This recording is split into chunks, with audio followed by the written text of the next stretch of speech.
All right, welcome, people. This is Guy Time Platinum Podcast, episode number 1. It's an odd time to be starting a podcast with all the internet overages and all that crap going on right now, but here we are, episode number 1. It's actually take number 3 because I keep fucking up. Anyway, all right. You're not supposed to tell Alongside me me, Take 3. alongside me, just underneath, we got Justin Smith, and the next to him is yeah. Tyler White. All right. So let's get right into this. How are you guys doing with the pandemic and all that shit? How you doing being cooped up? I'm going insane, dude. Yeah, I'm trying to go camping, trying to go hiking, you know what I mean, just to get out, since it's starting to get a little bit warm. So other than that, I'm going batshit crazy, though, in my house. I guess batshit crazy isn't quite the best word, I guess. Right? Yeah. What about you, Tyler?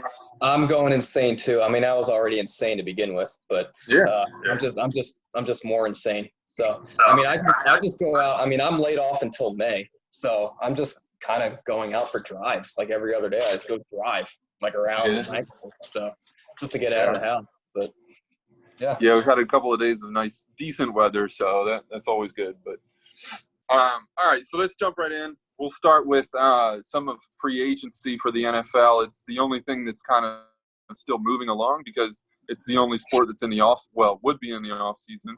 We got the draft right around the corner, but free agency for being right before. We had a couple of moves and a couple of, the big one being Tom Brady to Tampa Bay and things like that, finally leaving New England and shit like that. How do you guys feel about that fit? Do you think Tampa Bay is going to be – is that a playoff team? I'll take this one first. Personally, any team that has Tom Brady on it, in my opinion, you cannot overlook as being a playoff team. Right. I mean, he's there. And, recently I saw he was on Howard Stern talking about, his whole, they asked him about the whole transition and all that. And he said exactly what I thought. He said last year they restructured his deal, and before the end of the year, he had sat down and already told Belichick and Kraft that, hey, thank you for our time, but, I'm leaving. And they were all supportive about it. Obviously, when you're 40-some years old, they want to move on. And he also said something that I thought was the truth the whole time, was he said, I need to prove it to myself that I can still do it. I personally think as a fan, he needs to prove it to himself that he can win without Belichick and the Patriots. That's just my opinion, Yeah. Ty, what do you think? Well, I mean, I definitely did not see him going to Tampa Bay. I still can't. It just seems weird. It just seems like that's just such a random, odd team. A team that doesn't really have a whole lot of history of winning. But at the same time, it kind of makes sense because he does have a lot of weapons around him. I mean, they have Mike Evans, and then they have 2 really good tight ends. They have Chris Godwin, Penn State guy. So I mean, I think it automatically makes them a lot better team. So they should be a playoff team. So we'll see. Plus, I mean, it's Florida. I mean, that helps the situation. I mean, when you're everybody goes to retire, right? Yeah. Then Massachusetts, it's cold up there 9 months out of the year. So right. Okay, so there are still a couple of guys who don't have any contracts, no teams or any homes or whatever you want to call it. So you got a couple of quarterbacks, Jameis Winston and Cam Newton, and then you've also got Jadeveon Clowney too. So where do you guys think?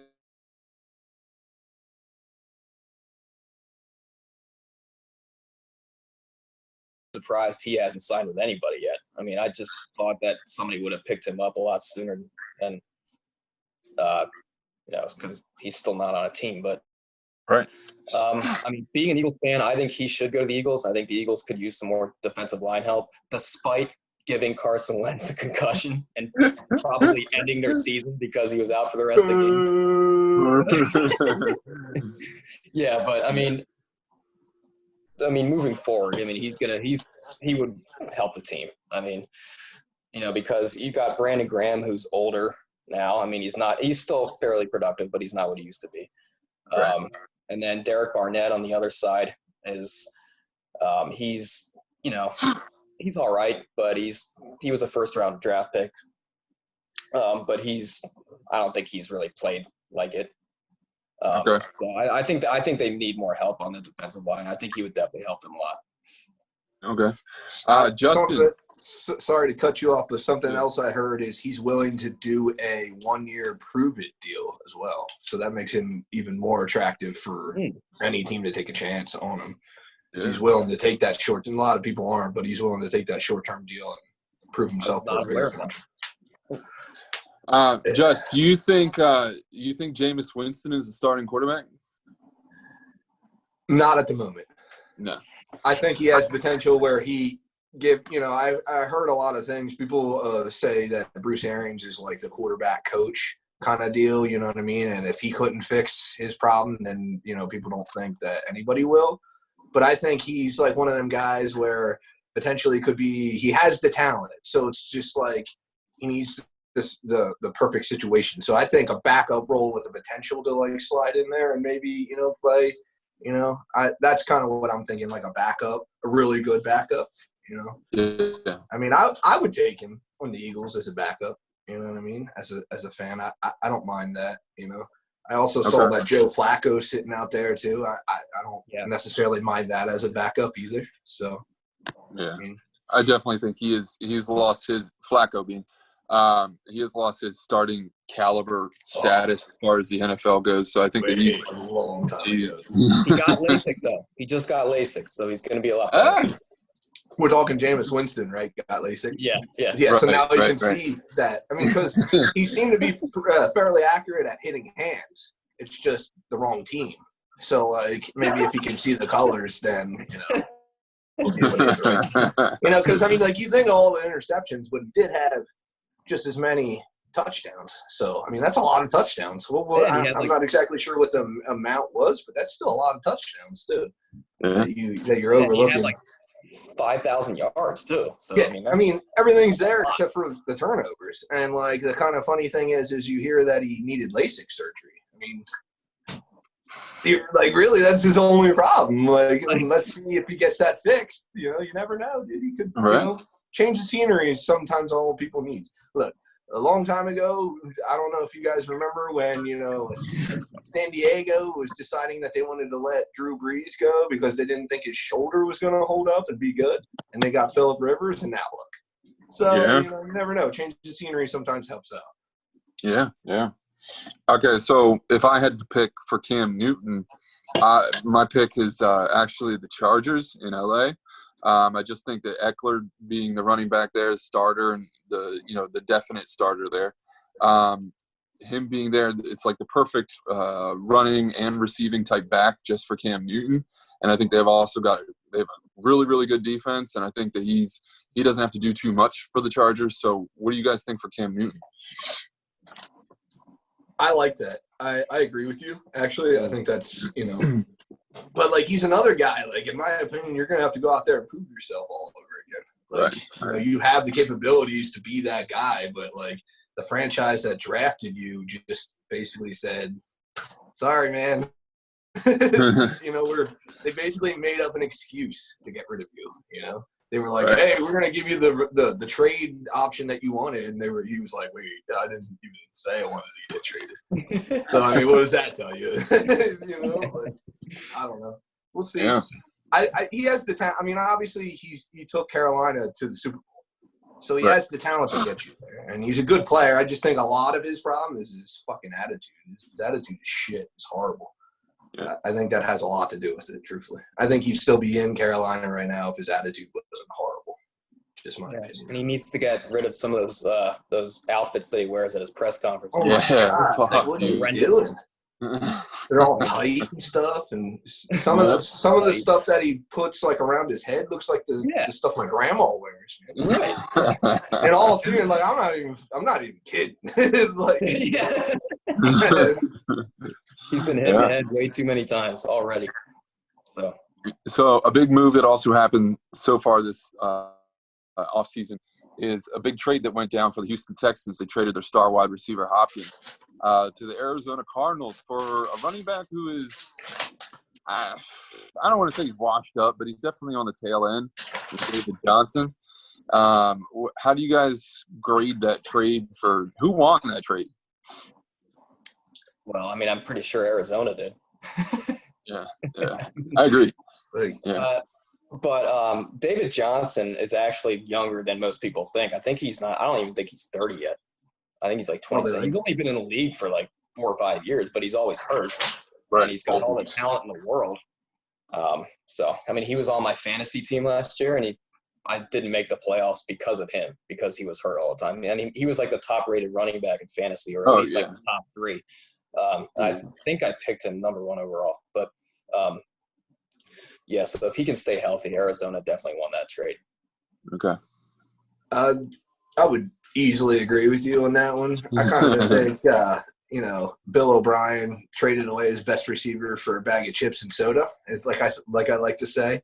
I think that was a horrible trade, truthfully. It's kind of seemed like to me a little bit more of along the lines of Bill O'Brien had an issue, I believe. In my head, that's what I'm thinking, because you basically gave away your arguably the best receiver in the league right now for next to nothing.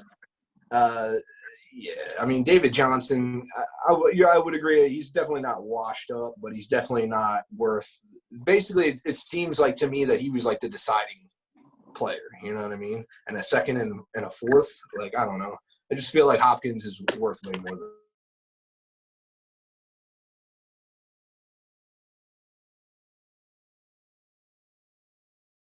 kind of get this feeling of like a Chip Kelly type of player, a college coach that doesn't really know how to handle people that are getting paid millions of dollars to play.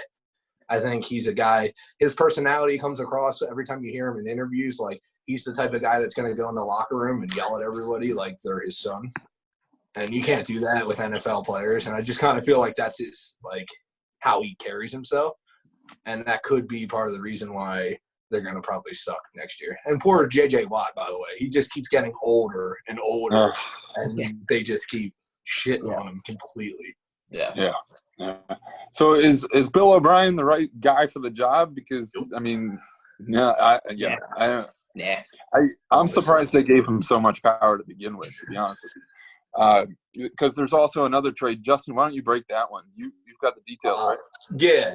It was so the Rams traded the Texans Brandon Cooks and a 4th-round draft pick, and the Rams also took the Rams got a second, and they also took some of Cook's salary. So I mean, I guess that's not too bad, but at the same time, it's basically like, so you gave up the 2nd-round draft pick that you got from on the Hopkins trade to get Brandon Cooks. So, like, now we're, like, talking, like, if you compare receivers, it's like a C receiver and an A receiver. I just don't understand. I don't know. Like, Brandon Cooks is good, but he's not, DeAndre Hopkins. Right. Do you think this is kind of like a too little, too late kind of move? Almost like Bill O'Brien maybe made a mistake with the Hopkins trade. Yes. And so, like, now there's, trying to like shit. He's like, I need something over there. Yeah. I mean, don't get me wrong. I believe that everywhere that Cooks has gone, if I'm not mistaken, he's been good. I mean, like, the Rams were stacked at receiver. They're still stacked at receiver. You've been getting rid of. So, like, they can get rid of a guy like Cooks. So, but, like, I don't understand what Bill O'Brien's doing, honestly. I just don't. Right. Like, you just played against the Chiefs last year in the playoffs. And now it seems like you're acting as if you didn't do that, and now you're dumping the next year, like you're starting over. Yeah, a guy like Deshaun Watson, like, what are you doing? Like, I don't know. It just doesn't make any sense. They're up 24-0 in that game, weren't they? Yeah. Wasn't that the huge comeback? The Kansas City. Yeah. So, there's still – exactly. That makes it even – that trade for that sending away Hopkins even worse. Yeah. Because they should have been in the AFC Championship game. Yeah. You were up 24-0 against the Super Bowl winner. And then, like, the next year, now you're dumping. Like, it reminds me of Chip Kelly because he did the same thing. It was like he had an issue with Shady, and he traded away Shady. And Shady's career ended in Buffalo. When he should have been in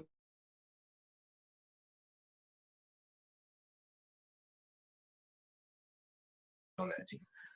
I think you might end up seeing him back this year, truthfully. in Philly green. But the funny thing is that people don't realize is they have not given away his number 25 since he left, since he got traded. No player has wore the number 25 since he left. And he is also the Eagles' leading rusher, so of all time. Could be a sign. Could be a sign. Yeah.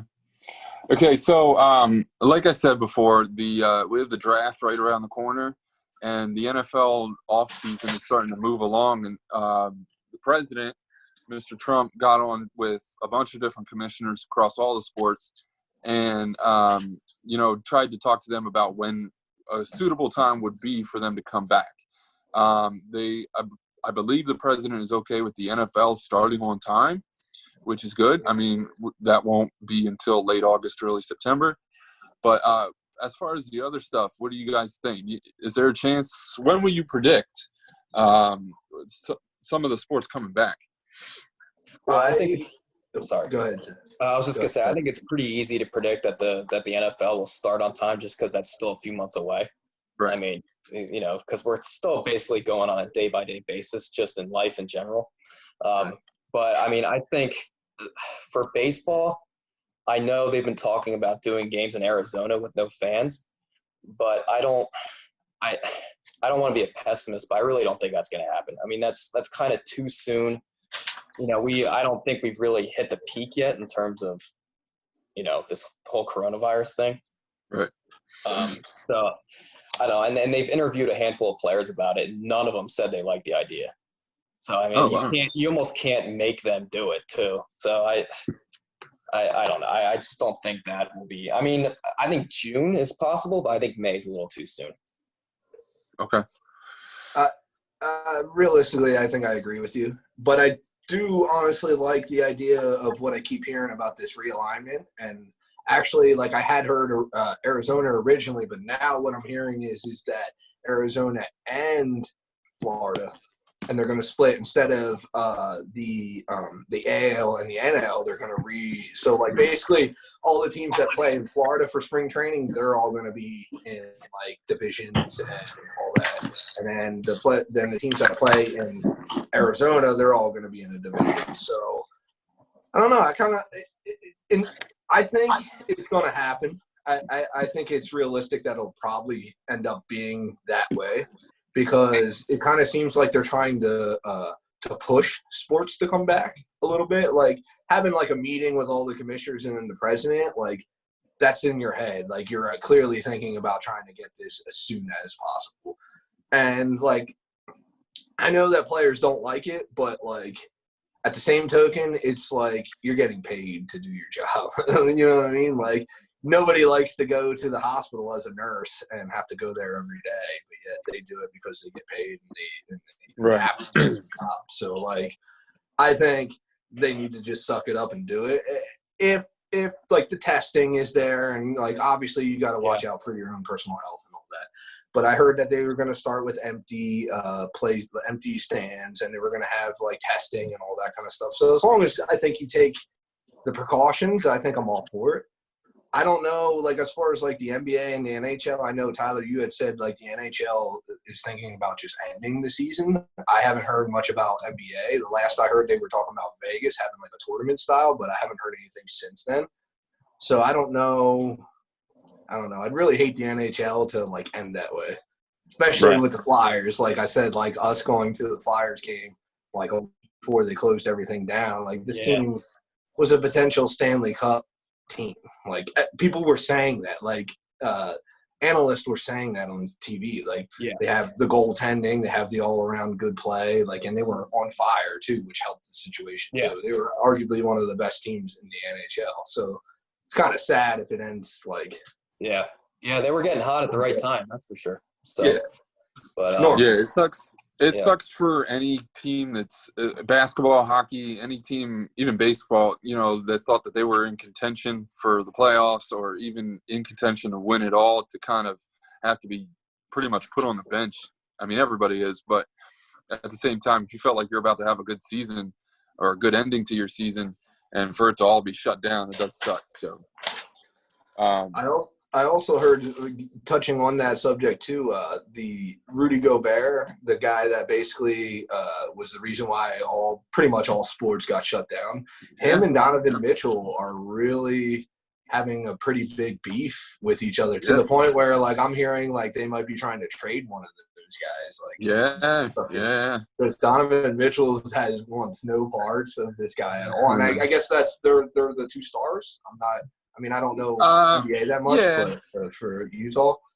Yeah, I think that Donovan Mitchell is kind of I believe this is his third season, and he has really proven from the gate that he's a star in the league. So, like, his rookie year was amazing a couple of years ago, and I think, to be honest with you, it's kind of like, dude, you fucked with our health. Like, you know what I mean? Like, you put my life in jeopardy. He's probably thinking that way. Yeah. So it's like – and he was like, and like that Rudy Gobert guy was purposely being a dick about it, like touching, like, dude, he was touching all the mics, and then 2 days later he has COVID-19. Like, come on, asshole! Like, I'd be pissed too, in all seriousness. And then you get it because of him being that careless. I'd be irritated about that too.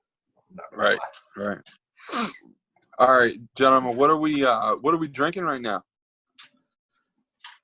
Tyler probably doesn't have anything. Well, no, because it's kind of hard to go out and buy beer now. But I do have this growler that I need to get filled up from the Lancaster Brewing Company. Holy huge! So I've only ever used it like 2 or 3 times, but I need to go get a refill. You know, like, if you fill it up, you have to drink it right away, right? You can't sit and collect dust. Yeah, no, I know. I chug it every time. I know you can't see it because it keeps going in and out. I am drinking Bud Light Platinum still. Okay. All right, perfect name. Yeah, of course. Yeah. I mean, I got a good old PBR. Oh yeah, hell yeah. They still make Way to be nice American, man. Cheers. I was actually $5 for a 24-pack. I was actually drinking a rum and coke earlier, but I ran out, so I had to stop in the fridge and grab me a beer. So I also wanted to point out that the XFL looks to be closed, from what I'm hearing. Completely, yeah. This wasn't meant to be for that league. Well, you know, like, the thing that sucks is, like, the last time it didn't work out because it was shitty gimmicks and they put too much of wrestling in it. This time it was working out great. They were actually having good show turnouts at stadiums, and they were having good ratings too on TV. And then this happens. And, of course, when you're starting out, you don't have that extra money to just pay people without them being making money. You know what I mean? So that's kind of upsetting to me because, like, I like having options, especially, like, in something like football. Like, it's nice to have something else to watch besides the NFL. It keeps it so it's not monopolized. It's just nobody's been able in my lifetime, nobody's really been able to do it correct. You know, like the AAF was here, last year and played 8 games, didn't even do a whole season, and they failed. Yeah. So it's definitely a huge task because they're definitely like the giants of of the industry, I guess you want to call it that. They're leading pretty much all sports as far as money and popularity and shit like that. I mean, you could talk about football or whatever the fuck you want to call it, for overseas, you know what I mean? That's probably popularity-wise. It's like, it's funny that you say that. It's like I was watching, they have like this show on Netflix, and it was about Sunderland, like a soccer team over there. Dude, like, you want to talk about, like, overseas and, like, England and stuff like that, like, those fans, like, you think Philly is bad? Dude, those fans, like, you talk each other, like, one, like, people, bad. They'll slap your teeth out of your mouth, dude. It's awful. Get out of you, you know? Yeah. It's all right. So quite disturbing how bad it is over there. Oh yeah, it's fucking crazy. All right, so we're coming to the end here. This has been episode number 1. I appreciate you guys for hopping on. If you're probably watching this on YouTube, it's the Guy Time Platinum Podcast on YouTube. Any questions? There's either Twitter or you can email me. Email is guytimepodcast@gmail.com. And Twitter is @GuyTimePlatPod. We've got everything up there, and it's running good. So any questions, ideas about the shows we can do, topics, whatever, mail it in, and we'll figure it out. I actually before we cut this off, sorry to cut you off, Matt. I just wanted to give a shout out to essential workers right now. You know, like nurses, doctors, mailmen, anybody that's out there in the front lines. You know, trying to keep us all safe. You definitely deserve a shout out because you know you're out there risking your life, but you know for the rest of us to keep the rest of us safe. So you definitely deserve. You know, cops, ambulance, all of them people are exposed to this. So stay safe and stay home. You know what I mean? If you can, stay home. All right, everybody. Appreciate it. Go ahead, Ty. I just said amen. I agree. Okay. All right. All right, everybody. We'll see you all later. All right.